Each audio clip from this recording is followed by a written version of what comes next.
4 سال چور دروازے سے وزیر اعظم داخل ہوتے تھے تاکہ ان کو اپوزیشن سے سامنا نہ کرنا پڑے، مجھ سے ہاتھ ملانا نہ پڑ جائے. یعنی یہ تھی ان کی روش. کیا اس کو آپ جمہوری روش کہیں گے کہ یا اس کو ایک صریحاً ایک فاشسٹ روش کہیں گے؟ فاشزم، نارسزم یہ کہیں گے اس کو آپ.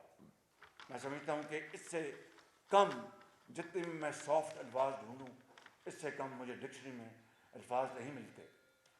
اور پھر اسی طریقے سے جب 2022 اپریل میں جب ایک آئینی تقاضا پورے کرتے ہوئے پوری متحدہ اپوزیشن نے جب ووٹ آف نو کانفیڈنس کا فیصلہ کیا تو کتنی صدر پاکستان سے لے کر اسپیکر اور ڈپٹی اسپیکر تک کس طرح آئین کی دھجیاں اڑائی گئیں اور کس طرح پاکستان کے آئین کو پاؤں تلے روندا گیا.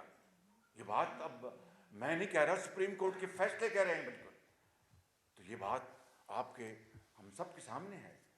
اور کس طرح اپنا اسمبلی کو توڑا گیا اور ایک بھونڈا 2 جملے کا فیصلہ دے کر ڈپٹی اسپیکر اندر چلے گئے، اسپیکر چلے گئے اور پریزیڈنٹ نے جناب اسمبلی توڑ دی چند منٹوں کے اندر.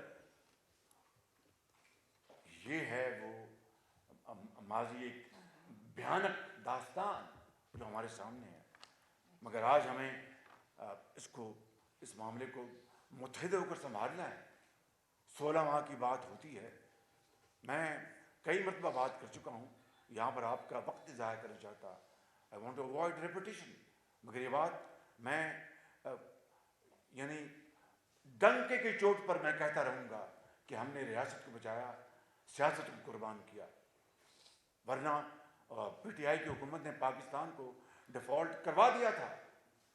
اس کے لیے ہم نے تمام کاوشیں بروکار ہم لے کے آئے اور اجتماعی بصیرت سے اللہ تعالیٰ کے فضل و کرم سے ہم نے ریاست کو بچایا. ایک طرف الزام لگایا جاتا ہے کہ دھاندلی ہوئی، ہمارے اسٹال ورڈس الیکشن ہارے، آزاد جیتے اور اس کے بعد بھی دھاندلی ہوئی. کے پی میں کیا ہوا؟ میجورٹی آزاد کی ہے. تو پھر اس کا مطلب کہ وہ وہاں پر آزاد جو میجورٹی وہ دھاندلی کے ذریعے جتوا دیے گئے. وہاں پر بھی بڑے بڑے برج الٹے. سندھ میں تو ان کا کوئی نشان نظر نہیں آیا، بلوچستان میں نشان نظر نہیں آیا.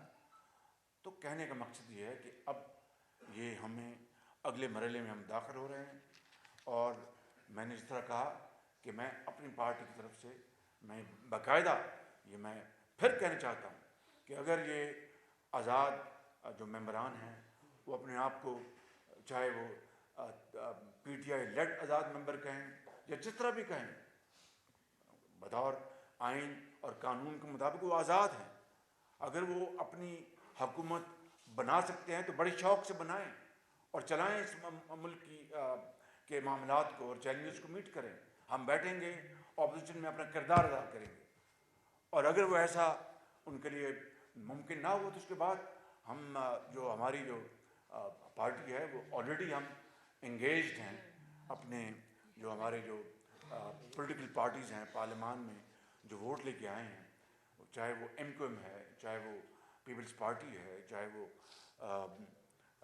جے یو آئی ہے، میرا ان سے بھی رابطہ ہوا، اور دوسری پارٹیاں ہیں.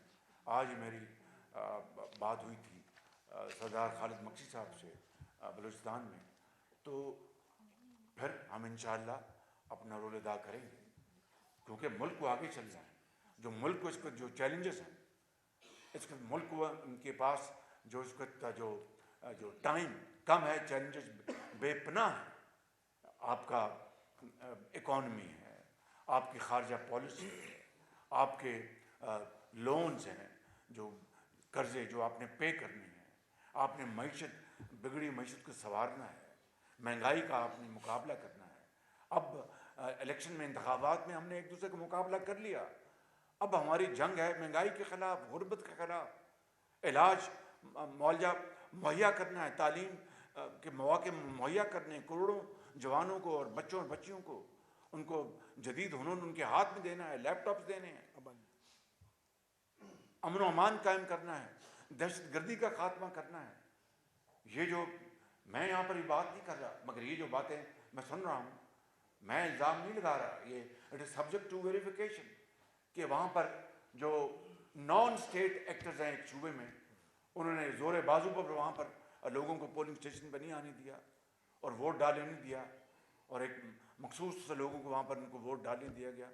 میں اس الزام تراشی کی تحقیق کیے بغیر میں کوئی کامنٹ نہیں کروں گا. میں نے صرف اس حد تک کہا کہ یہ باتیں سننے میں آ رہی ہیں, اور وہاں پر خوف و راز کا ایک عجیب سما پیدا ہو گیا. پشاور سے لے کر اور برف پوش پہاڑوں تک وہاں پر اپنا دن دہاڑے وہاں پر پولنگ اسٹیشن پر اسٹین گنیں اور بندوقیں وہاں پر آزادانہ اس کا استعمال ہوتا رہا. اس کی بھی تحقیق ہونی چاہیے.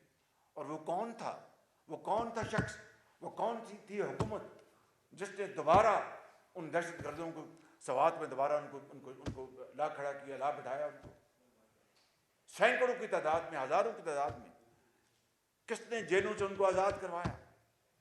یہ قوم کو آج اس کا جواب ملنا چاہیے. ورنہ پاکستان میں اپنا ہزاروں اپنا ماؤں, بیٹوں, بیٹیوں اور ڈاکٹروں اور انجینئرز اور سپاہیوں, افسروں, افواج پاکستان, پولیس کے افسروں, لا انفورسنگ ایجنٹس کے نوجوانوں کی شہادت کے نتیجے میں دہشت گردی کا خاتمہ ہو چکا تھا. اور وہ دوبارہ یہ اود کے آیا 2020-21 میں, کون لے کے آیا اس کی؟ اگر جب تک اس کی تحقیق, اس کے رزلٹ سامنے ہے, قوم کو آپ ہمارے ہوش اڑ جائیں گے اگر آپ کو یہ پتہ چل جائے کون کس نے ان کو لا کے بٹھایا واپس. ایک کتنی دردناک کہانی ہے. تو میں سمجھتا ہوں کہ آج اب قوم کے زخموں پر مرہم رکھنے کا وقت آ چکا ہے. میاں محمد نواز شریف میرے قائد, وہ اس کام کے لیے پوری طرح متحد ہیں, تمام پولیٹیکل پارٹیز کے ساتھ مشاورت میں. اور یہ سب سے بڑا نہ صرف چیلنج ہے بلکہ سب سے بڑی ذمہ داری ہے. اور میاں محمد نواز شریف نے چند دن پہلے بھی 21 اکتوبر کو بھی اس بات کا اعلان کیا کہ اس وقت قوم کو جتنی یکجہتی, یگانگت, یکسوئی, محبت اور پیار بانٹنے کی ضرورت ہے شاید تاریخ میں کبھی نہ تھی. ہمیں دکھوں کو اپنا خوشیوں میں بدلنا ہے, ہمیں رنجشوں کو محبتوں میں بدلنا ہے, ہمیں اختلافات کو مشاورت میں بدلنا ہے, ہمیں تلخیوں کو دفن کرنا ہوگا, ہمیں مل بیٹھنا ہوگا اور مل بیٹھ کر اس ملک کا حل ڈھونڈنا ہوگا. خدا کے لیے, in the name of God, in the name of Pakistan, ہم ایک دوبارہ دنیا کو جگ ہزائی کا موقع ہم دیں گے یا دوبارہ دنیا کو ایک دفعہ دکھائیں گے کہ نہیں, ہم نے ماضی سے سبق سیکھا ہے اور ہم آگے اپنا قدم کے ساتھ قدم ملا کر, ہاتھوں میں ہاتھ ڈال کر ہم اس ملک کے اندر پاکستان کی چیلنج کا مقابلہ کریں گے اور پاکستان کو صحیح معنوں میں اقبال اور قائد کا پاکستان بنا کے دم دیں گے. بہت شکریہ.